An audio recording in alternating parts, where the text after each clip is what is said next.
Cette vidéo contient les résolutions des exercices sur les systèmes fermés et les systèmes ouverts du dossier de révision de l'examen de juin. Pour trouver la solution qui t'intéresse, il te suffit de scroller la vidéo jusqu'à voir apparaître le numéro correspondant. Une balle de basket d'une masse de 600 grammes tombe d'une hauteur de 0,8 m. Elle rebondit à la vitesse de 2 mètres par seconde. On demande de déterminer l'énergie qu'elle a perdue lors du rebond. Commençons par relever les différentes données. Dans l'énoncé, on nous apprend qu'elle perd de l'énergie au moment du rebond. Ça signifie que nous sommes en présence d'un système ouvert. Nous savons donc que la différence d'énergie mécanique du système est égale à l'énergie mécanique finale moins l'énergie mécanique initiale. Nous devons maintenant nous intéresser à l'énergie mécanique finale et à l'énergie mécanique initiale, à savoir sous quelle forme est présente l'énergie. Nous avons une balle qui est en hauteur. Cette dernière va tomber pour atteindre le sol, puis elle va rebondir et repartir dans ce sens. Nous avons ici la vitesse finale et ici la hauteur initiale. Au début, donc à t égale 0, nous avons de la hauteur, donc de l'énergie potentielle. En revanche, nous n'avons pas de vitesse, donc nous n'avons pas d'énergie cinétique. Ça signifie que l'énergie mécanique initiale est uniquement de l'énergie potentielle. À la fin, donc à temps final,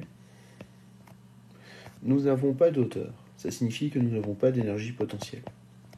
Nous avons de la vitesse, donc nous avons de l'énergie cinétique. Notre énergie mécanique finale est donc stockée uniquement sous forme d'énergie cinétique. Maintenant que nous avons identifié les différentes formes d'énergie, nous allons pouvoir appliquer la formule. Nous savons que la différence d'énergie mécanique est égale à l'énergie mécanique finale moins l'énergie mécanique initiale. Ici, l'énergie mécanique finale, c'est uniquement de la cinétique, tandis que notre initiale est uniquement sous forme potentielle. Notre différence d'énergie mécanique est donc égale à mv carré sur 2 moins mg fois la hauteur initiale. Nous avons donc 0,6 fois 0 fois 2 au carré, le tout divisé par 2, moins 0,6 multiplié par 10 multiplié par 0,8. Et nous trouvons moins 3,6 joules. Ça signifie que notre balle perd 3,6 joules au moment du rebond. Le graphique suivant montre l'évolution de l'énergie potentielle d'une balle de tennis de 50 grammes au cours de différents rebonds. On nous demande dans un premier temps de déterminer l'énergie mécanique que la balle perd après le premier rebond. Nous allons donc utiliser la relation suivante. La différence d'énergie mécanique est donnée par l'énergie mécanique finale moins l'énergie mécanique initiale. L'énergie mécanique finale étant ici l'énergie mécanique au cours après le premier rebond, tandis que l'énergie mécanique initiale est l'énergie mécanique avant ce premier rebond. Pour déterminer les valeurs de ces deux énergies mécaniques, nous allons étudier le moment où l'énergie potentielle est maximale, car à cet instant, nous n'avons pas d'énergie cinétique. En effet, lorsque la balle commence sa chute, elle a de la hauteur, donc de l'énergie potentielle, mais elle n'a pas encore de vitesse. Ça veut dire qu'elle n'a pas d'énergie cinétique. À cet instant, toute l'énergie mécanique est stockée sous forme potentielle. Après le premier rebond, lorsque l'énergie potentielle est maximale, ça signifie que la balle a atteint la hauteur la plus haute. Et donc, elle n'a à cet endroit-là plus de vitesse puisqu'elle ne va plus monter. Et donc, lorsque l'énergie potentielle est maximale après le premier rebond, nous savons qu'il n'y a plus d'énergie cinétique, ça veut dire que nous étudions l'énergie mécanique de notre système. Nous trouvons donc comme valeur d'énergie mécanique finale 0,8 joules et comme valeur d'énergie potentielle maximale avant le premier rebond, donc au début du mouvement, 1,4 joules. Notre différence d'énergie mécanique est donc égale à 0,8 moins 1,4. Et nous trouvons comme valeur moins 0,6 joules. Ça signifie que notre balle a perdu 0,6 joules. On nous demande ensuite de déterminer la vitesse de la balle juste avant le deuxième impact sur le sol.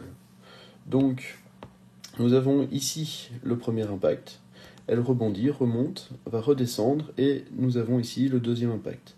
Donc c'est en ce point qu'on nous demande de déterminer la valeur de la vitesse. Juste avant ce deuxième impact, on peut considérer que la hauteur de la balle est nulle.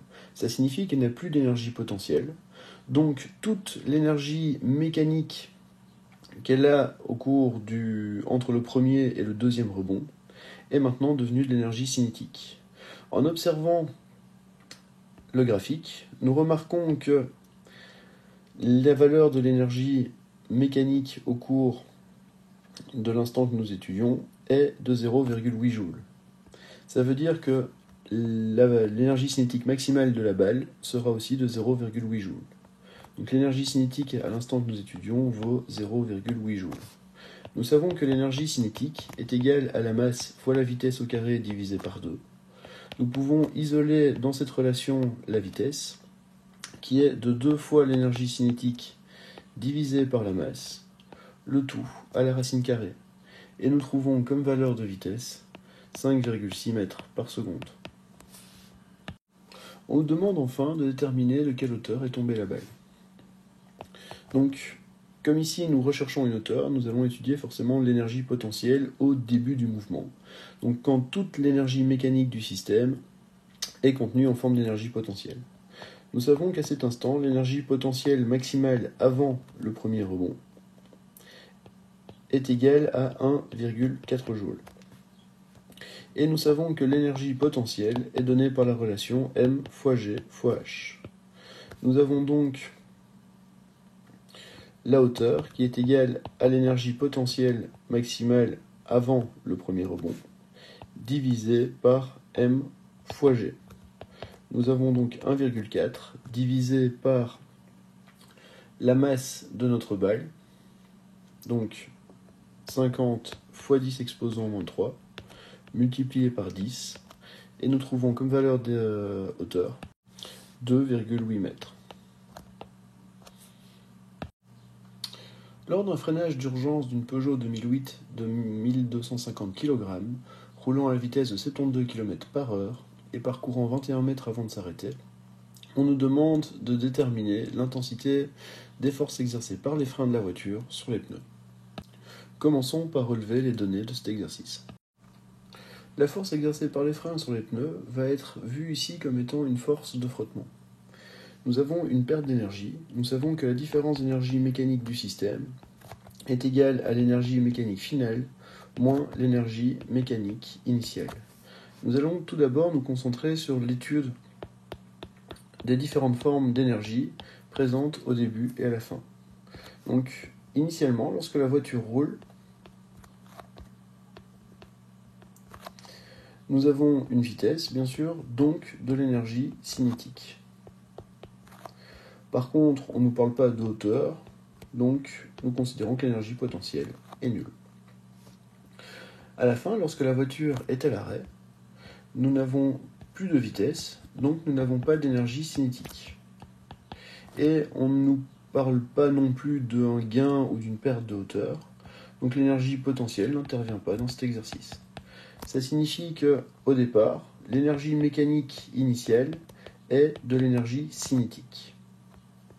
Tandis qu'à la fin, nous n'avons pas d'énergie cinétique, pas d'énergie potentielle, donc l'énergie mécanique finale vaut 0 joule. Nous savons également que la différence d'énergie mécanique d'un système correspond au travail d'une force, ici la force des freins. Nous pouvons donc écrire que l'énergie mécanique finale moins l'énergie mécanique initiale est égale au travail de la force des freins. 0 moins l'énergie cinétique initiale est égale à la force des freins fois la distance fois le cosinus de l'angle. Les freins s'opposent au mouvement, donc entre le déplacement et notre force, nous retrouvons un angle de 180 degrés. Ça signifie que alpha égale 180 degrés, cosinus de 180 degrés égale moins 1. Nous avons donc moins mv carré sur 2 est égal à la force des freins fois la distance fois cos de 180, donc moins 1. Notre moins 1 et notre moins ici se simplifient. Il nous reste donc que la masse fois la vitesse initiale de la voiture au carré divisé par 2 est égale à la force des freins fois la distance parcourue. Nous pouvons isoler la force des freins dans cette expression, et nous avons donc masse fois vitesse initiale au carré divisé par 2 fois la distance. Nous avons 1250 multiplié par 20 au carré divisé par 2 fois 21. Et nous trouvons comme valeur pour les forces de frein 11 904,76 newtons. L'attraction de fait foraine qui nous est décrite dans cet exercice nous apprend qu'une nacelle d'une masse de 10,5 tonnes, soit 10 500 kg, va monter à une hauteur de 59 mètres. Et elle va monter avec une vitesse constante de 6,5 mètres par seconde. Je précise en rajoutant ici en indice une petite flèche vers le haut pour dire que c'est la vitesse avec laquelle la nacelle monte.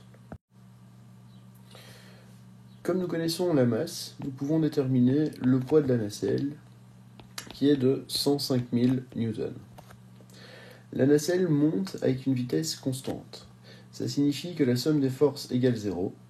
Si elle a un poids de 105 000 newtons, ça veut dire que notre force motrice doit avoir la même direction, la même intensité, mais sera de sens contraire au poids. Donc le manège exerce sur la nacelle une force motrice de 105 000 newtons, mais vers le haut. Dans un premier temps, on nous demande de déterminer la puissance du moteur qui va assurer la montée de la nacelle. Nous savons que la puissance, c'est l'énergie sur le temps, ou la force fois la vitesse. Au vu des données que nous avons ici, nous allons choisir l'expression puissance est égale à force fois vitesse. Nous connaissons la valeur de la force motrice qui est de 105 000 newtons, multipliée par la vitesse de la nacelle 6,5 mètres par seconde, et nous trouvons donc une puissance de 682 500 watts. On nous demande ensuite de déterminer l'énergie potentielle de pesanteur stockée dans la nacelle lorsqu'elle est au sommet. Nous savons que l'énergie potentielle correspond à la masse fois la gravité fois la hauteur. Nous connaissons la masse de la nacelle qui est de 10 500 kg, multipliée par la gravité 10, multipliée par la hauteur, donc 59 mètres, et nous trouvons comme valeur d'énergie potentielle 6 195 000 joules. Dans le point C, on nous demande de déterminer avec quelle vitesse la nacelle va atteindre le sol si elle n'est pas freinée. Donc ici, c'est un exercice sur la conservation de l'énergie, donc énergie mécanique égale constante. Nous allons étudier la nacelle au début, donc au sommet, et ensuite la nacelle lorsqu'elle va atteindre le sol.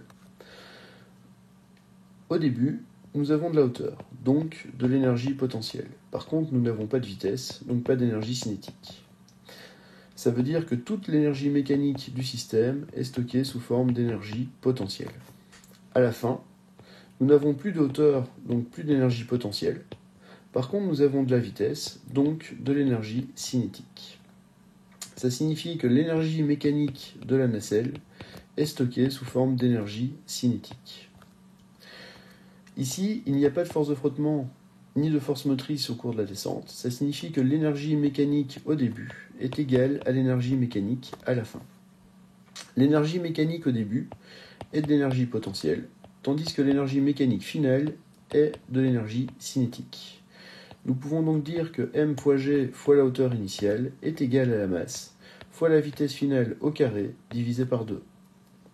Nos deux masses se simplifient et nous pouvons déterminer la vitesse via la relation 2 fois g fois la hauteur initiale. Donc racine carrée de 2 fois 10 fois 59. Et nous trouvons comme vitesse d'impact 34,35 mètres par seconde. Dans le point D, On nous apprend que la nacelle commence à freiner à 27,75 mètres du sol. On nous demande de déterminer la vitesse maximale que vont avoir les passagers. Donc, si nous représentons la situation, nous avons notre point de départ, l'instant t0. Lorsque la nacelle commence à freiner, je vais considérer ce moment comme étant le moment t1. Si je représente ces positions, j'ai donc la hauteur qui est de 59 mètres au-dessus du sol pour la hauteur initiale. Lorsque la nacelle commence à freiner, elle est à 27,75 mètres au niveau du sol. On nous demande de déterminer la vitesse maximale. Ça veut dire le moment où la vitesse sera la plus grande. Ce moment, c'est forcément avant qu'on commence à freiner et que les forces de frottement interviennent. Ça veut dire que lorsque je passe de T0 à T1, je suis toujours dans un système qui est considéré comme fermé, et donc mon énergie mécanique est une constante. L'énergie mécanique au début est égale à l'énergie mécanique du point 1. L'énergie mécanique initiale est de l'énergie potentielle. Nous avons vu le pourquoi dans la partie précédente. À l'instant T1, nous avons de la hauteur, donc de l'énergie potentielle, et nous avons également de la vitesse, donc de l'énergie cinétique. Ça signifie que mon énergie potentielle au début devient de l'énergie potentielle plus, ou reste plutôt de l'énergie potentielle, plus de l'énergie cinétique.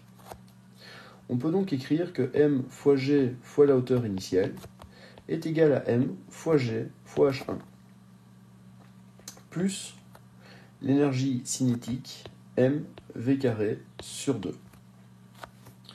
Nous pouvons simplifier les masses puisqu'elles apparaissent dans tous les termes de part et d'autre de l'égalité. Et nous avons donc 10 fois 59 est égal à 10 fois 27,75 plus la vitesse que nous recherchons au carré divisé par 2.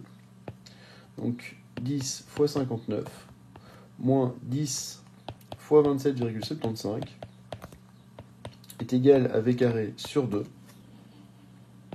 Je peux mettre le 10 en évidence. Donc 10 fois 59 moins 27,75. Le tout multiplié par 2 est égal à v carré. Donc v est égal à la racine carrée de 20 fois 59 moins 27,75. Et je trouve comme valeur de vitesse 25 mètres par seconde.